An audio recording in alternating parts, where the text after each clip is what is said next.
વાપીના સમાજ સેવક કિરણ રાવલ, જેઓ દેશની ઘણી બધી સામાજિક સંસ્થાઓ સાથે જોડાયેલા છે અને જેમનું પોતાનું વાપીમાં એક ટ્રસ્ટ પણ છે, જેના તેઓ પોતે મેનેજિંગ ટ્રસ્ટી પણ છે અને આ ટ્રસ્ટ છેલ્લા 8 વર્ષથી વાપી તેમજ આજુબાજુના વિસ્તારમાં સમાજ ઉપયોગી સમાજ સેવાના અવિરત કાર્યો કરતા આવ્યા છે, જે આપણે સૌ જોયું છે। આમ વાપીના સમાજ સેવક કિરણ રાવલની નિમણૂક ગત દિવસોમાં આખા દેશના અલગ અલગ રાજ્યમાં ચાલતા બ્રાહ્મણ સમાજના સંગઠન રાષ્ટ્રીય પરશુરામ સેના બ્રહ્મ વાહિનીની રાષ્ટ્રીય કમિટી દ્વારા આખા ગુજરાત રાજ્યમાંથી કિરણ રાવલને રાષ્ટ્રીય મુખ્ય સચિવ તરીકે પસંદગી થઈ હતી, જે આપણે સૌ જાણીએ છીએ। કિરણ રાવલને સોંપાયેલા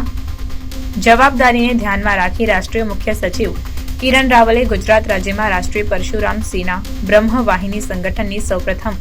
એક મીટિંગનું આયોજન તારીખ 15 સપ્ટેમ્બર 2024ને રવિવારના રોજ શાહપુર ભાવસાર હોલ અમદાવાદ ખાતે કરવામાં આવ્યું હતું।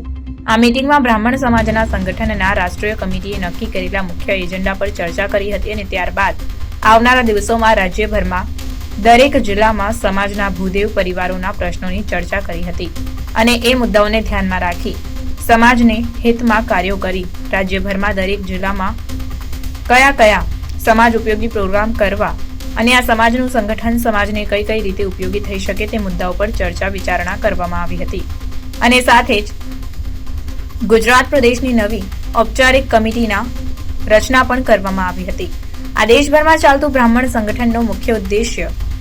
સમાજમાં એકતા રહેશે એ એજન્ડાને મુખ્ય ગણી એજન્ડા પર વધુ ભારપૂર્વક ચર્ચા કરવામાં આવી હતી। આ પ્રથમ મીટિંગમાં ગુજરાત રાજ્યમાંથી લગભગ 90 થી 100 બ્રાહ્મણ ભૂદેવો હાજર રહ્યા હતા અને દરેક ભૂદેવ ભાઈઓએ સંગઠનના રાષ્ટ્રીય મુખ્ય સચિવ કિરણ રાવલને આગામી દિવસોમાં નક્કી કરેલા નીતિ નિયમોનું ચુસ્તપણે પાલન કરવાની સાથે સમાજ ઉપયોગી સંગઠન બનાવવામાં આગામી દિવસોમાં પ્રયાસ કરાશે તેમ પણ